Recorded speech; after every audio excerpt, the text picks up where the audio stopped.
So let's start with the first section here. This is the 10-minute presentation.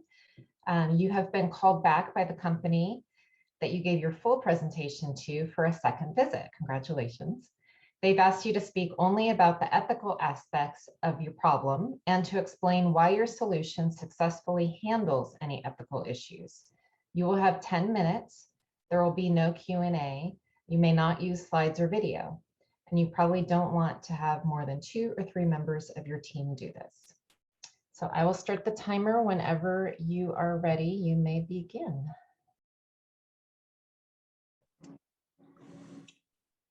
Good morning, blockchain.com board of directors.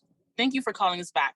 We are SJK Consulting, and we are here today to discuss the ethical issues of the current crypto practices and how we reduce carbon footprint through sustainable operations.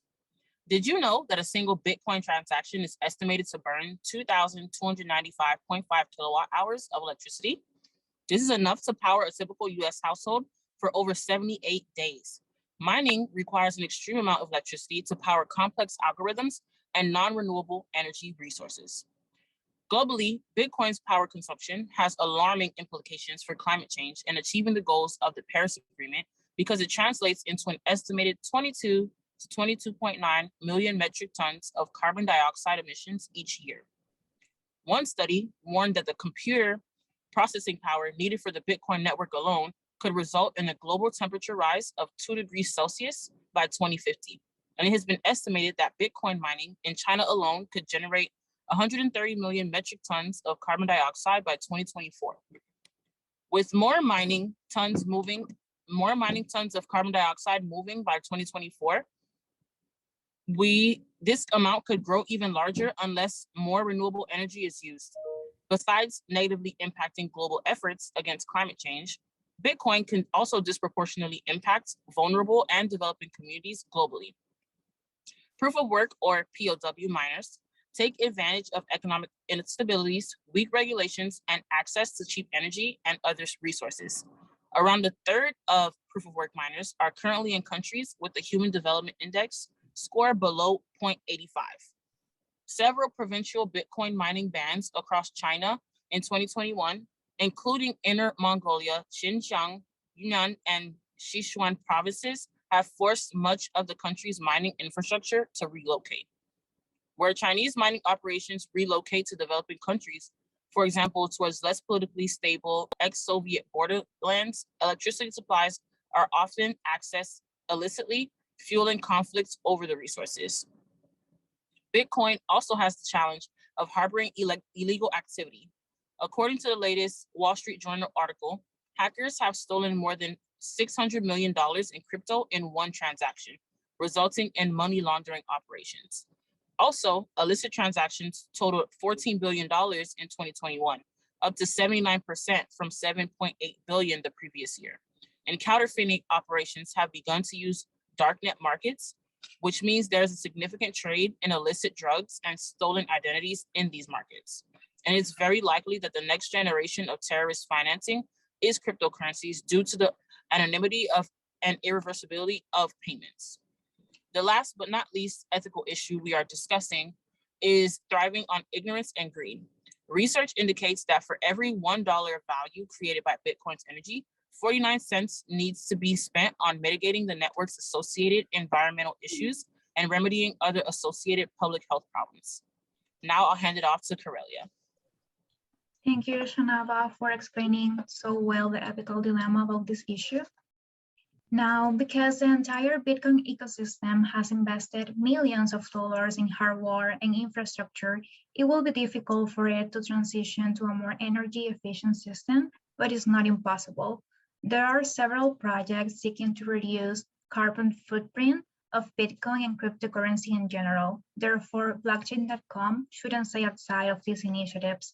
For example, Tesla CEO Elon Musk met with CEOs of different North American crypto mining companies about their energy use, and the result was the creation of a new Bitcoin mining council to promote energy transparency.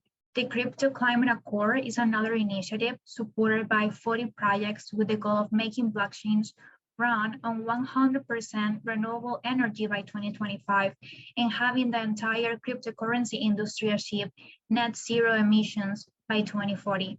It aims to decarbonize blockchains by using more energy efficient validation methods, pushing proof of work systems to be situated in areas with excess renewable energy that can be tapped, and encouraging the purchase of certificates to support renewable energy generators. Likewise, for example, Eartherum is aiming to reduce its energy use by 99.95% by 2022 through transitioning to a proof of stake validation system, as a few smaller cryptocurrencies have done. Proof of stake doesn't require computational power to solve puzzles for the right to verify transactions. Rather, it works like a lottery.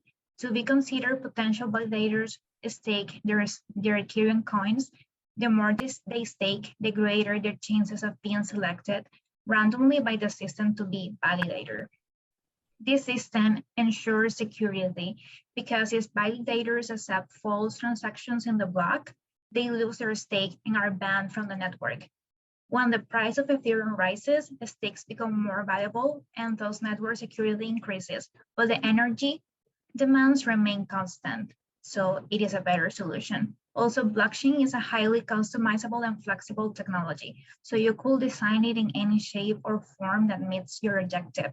A good idea related to green cryptocurrencies involves moving Bitcoin operations next to oil fields where they tap waste methane gas that usually flutter, pipe it into generators, and use the power for Bitcoin mining.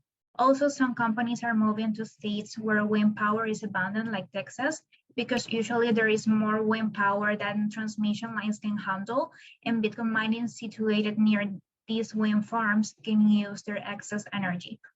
Overall, there is a new generation of crypto mining on board, and they are going to move away from proof of work for a number of reasons, one of which is the environmental impact, because most of these are being created by young programmers. They are certainly more environmentally conscious people, and blockchain.com should evolve with them by taking the initiative and joining greener enterprises and promoting them through policy making. Currently, the US government is playing a leading role in shaping the design of the cryptocurrency ecosystem, and negotiations will take place soon, if not now. Therefore, as a successful smart company, you shouldn't lose the opportunity of transforming the industry and even lead it through innovative greener operations with government support. Thank you.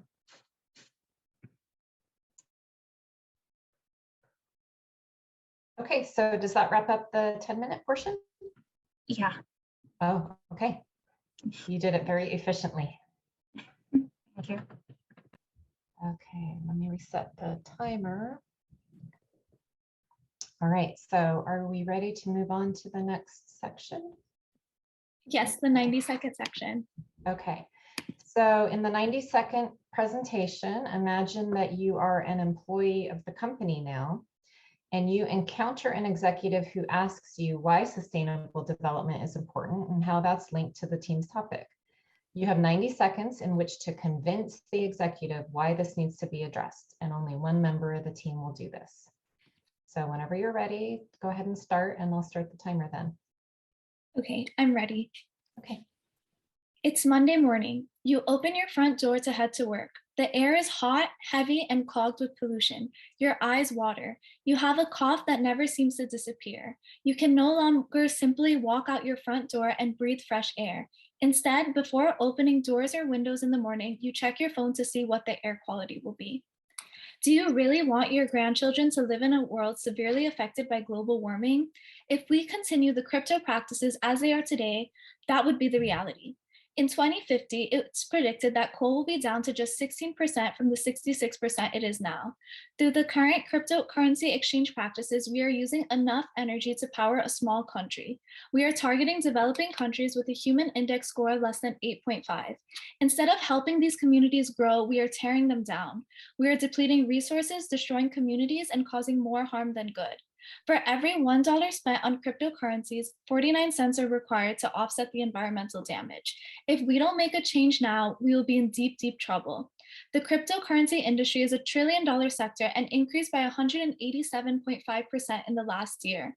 This industry is only growing. We are asking you, the board of directors of blockchain.com, one of the most influential companies in the space, to accept our proposed solution.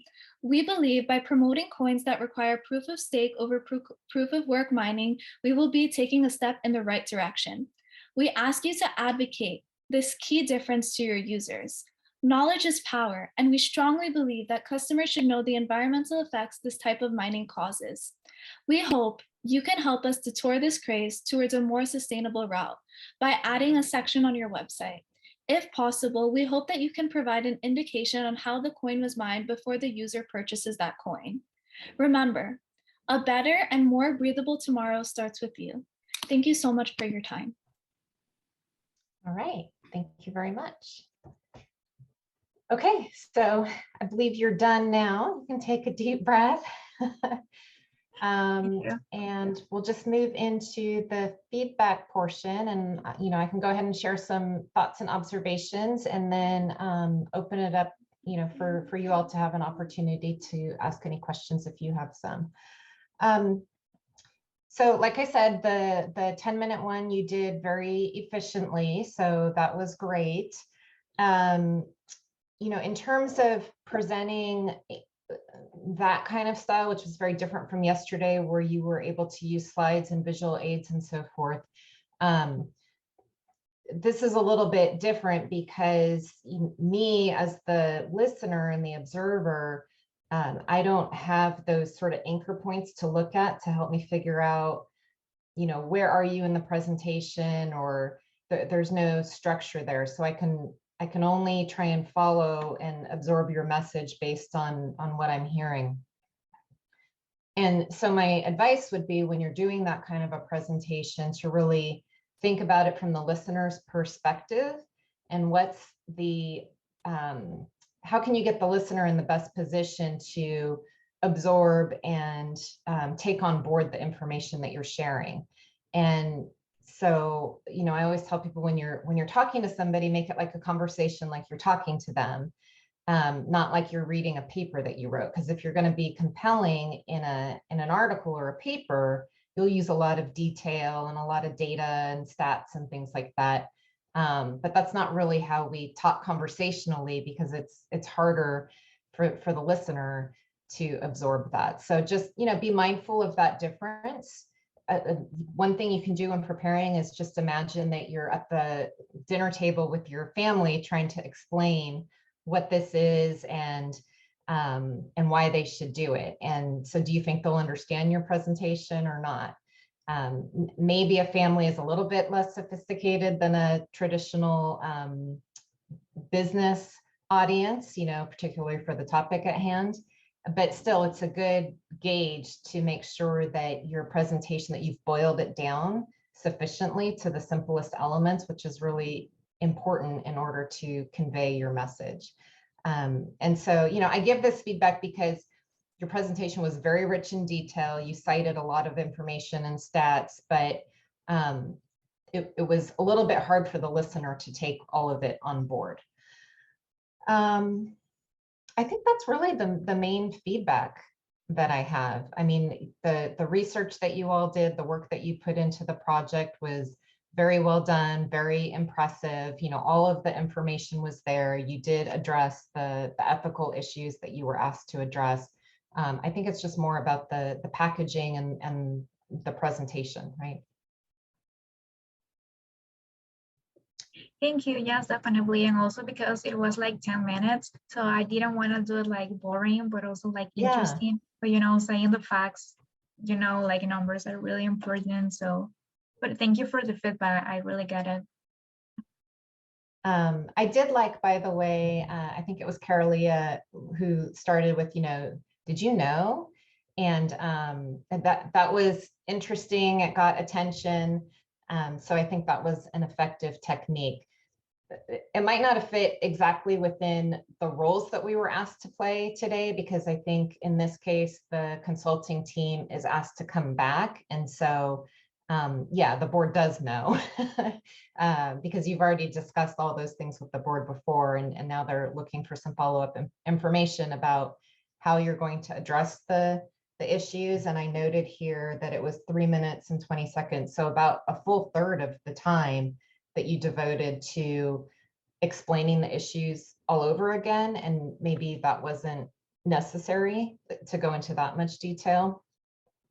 So it's really important to focus on what's the situation, what's my role, what am I being asked to do? And usually what you're trying to do is influence somebody. You're trying to influence somebody to make a decision. You're trying to influence somebody to behave in a certain way or not behave in a certain way.